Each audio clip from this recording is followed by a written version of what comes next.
आकर 4,84,000 4 खाने बताए, जिस तरह से कहीं अंडज पिंडज स्वेडज उद्भिज ऐसा करके 4 खाने बताए। कुछ जरायुज भी कहीं कहा गया है, जरायुज।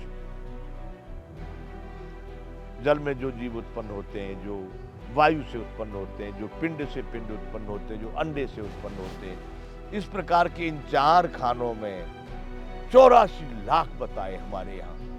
84 लाख प्रकार के प्राणी उत्पन्न होते हैं। तो भगवान यूं कह रहे हैं, अर्जुन, इस प्रकार सब योनियों में जितनी मूर्तियां अर्थात शरीरधारी प्राणी उत्पन्न होते हैं, चाहे वो कीड़ा हो, चाहे वो जलचर हो, चाहे थलचर हो, चाहे नभचर हो, चाहे पृथ्वी पर श्रेष्ठ मानव हो, प्रकृति तो उन सब की गर्भ धारण करने वाली माता है और मैं बीज को स्थापन करने वाला पिता हूं।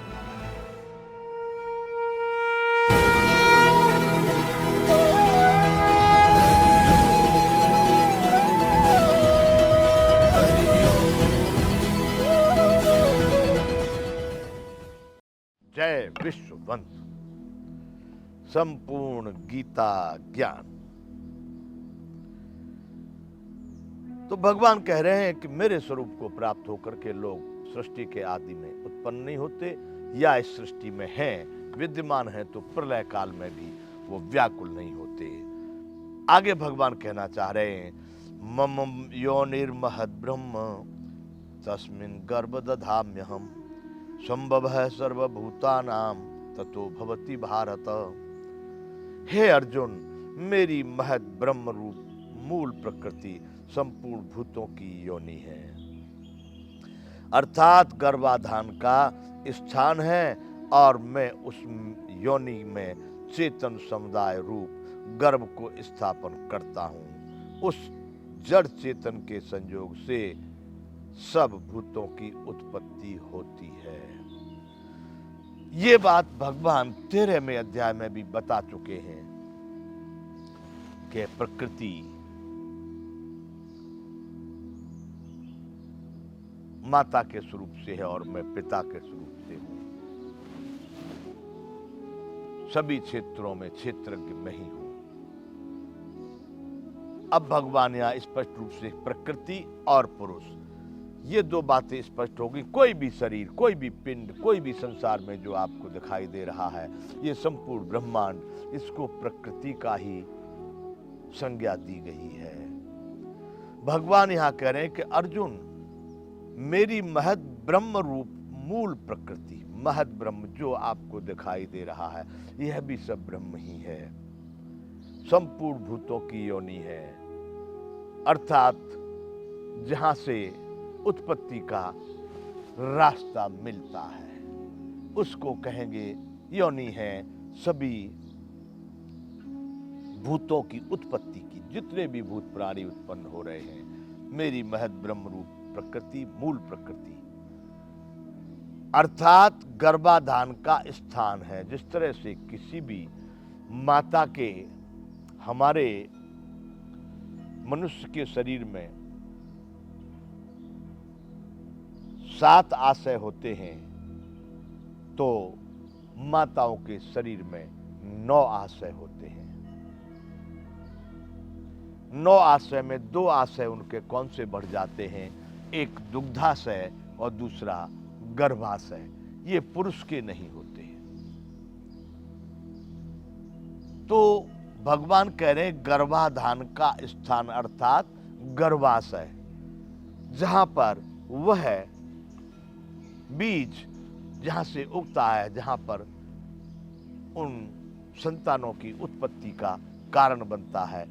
तो भगवान कह रहे हैं संपूर्ण भूतों की योनि है, अर्थात गर्भाधान का स्थान वह है मेरी जो महद ब्रह्म रूप मूल प्रकृति, और मैं उस योनि में चेतन समुदाय रूप गर्भ को स्थापन करता हूं।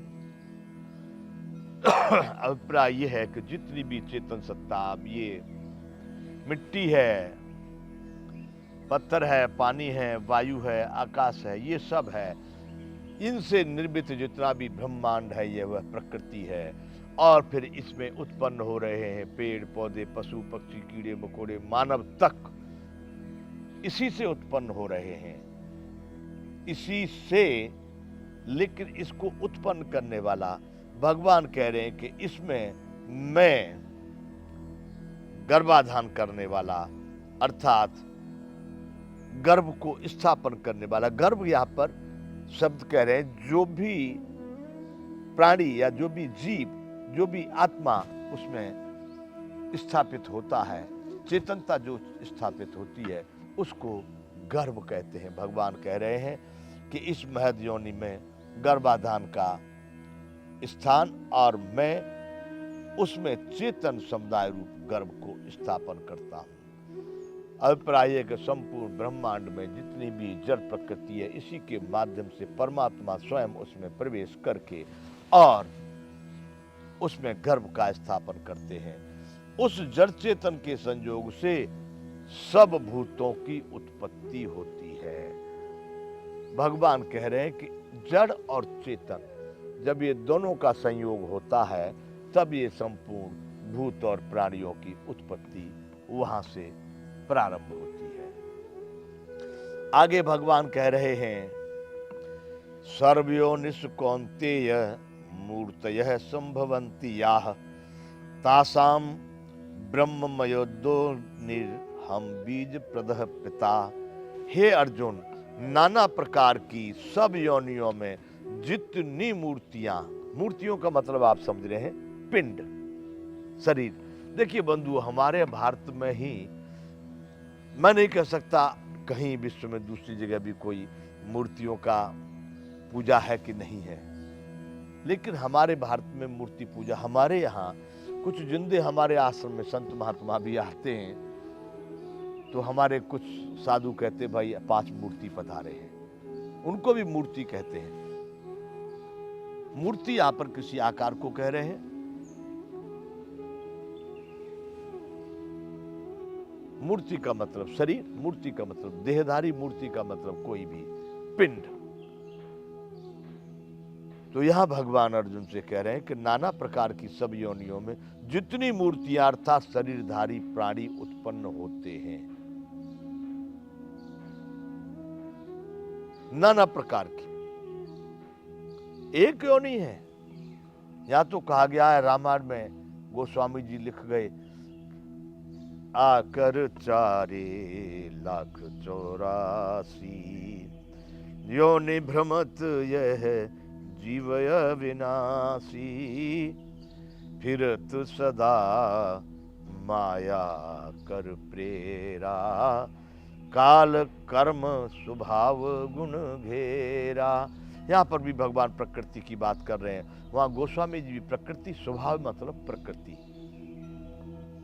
आकर 4,84,00,000 4 खाने बताए, जिस तरह से कहीं अंडज पिंडज स्वेदज उद्भिज ऐसा करके 4 खाने बताए। कुछ जरायुज भी कहीं कहा गया है, जरायुज जल में जो जीव उत्पन्न होते हैं, जो वायु से उत्पन्न होते हैं, जो पिंड से पिंड उत्पन्न होते हैं, जो अंडे से उत्पन्न होते हैं। इस प्रकार के इन 4 खानों में 84 लाख बताए हमारे यहाँ, 84 लाख प्रकार के प्राणी उत्पन्न होते हैं।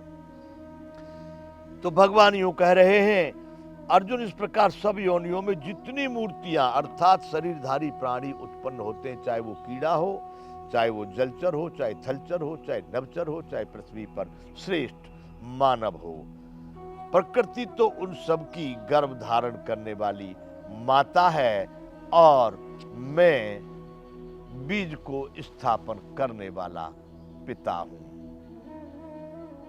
वह परम ब्रह्म परमात्मा ही, वह परम ब्रह्म परमात्मा ही सबका पिता है। इसलिए उसी परम ब्रह्म परमात्मा को परम पिता भी कहते हैं,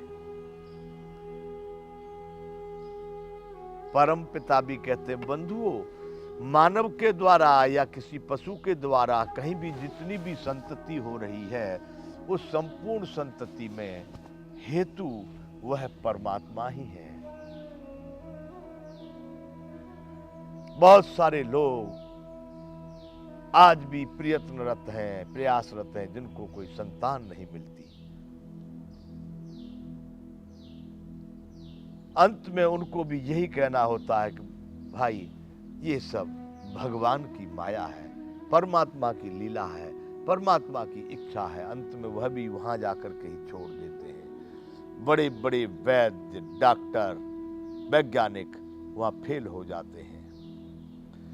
तो बंधुओं, भगवान ने कहा कि अर्जुन, जितने भी भूत प्राणी इस सृष्टि में उत्पन्न होते हैं,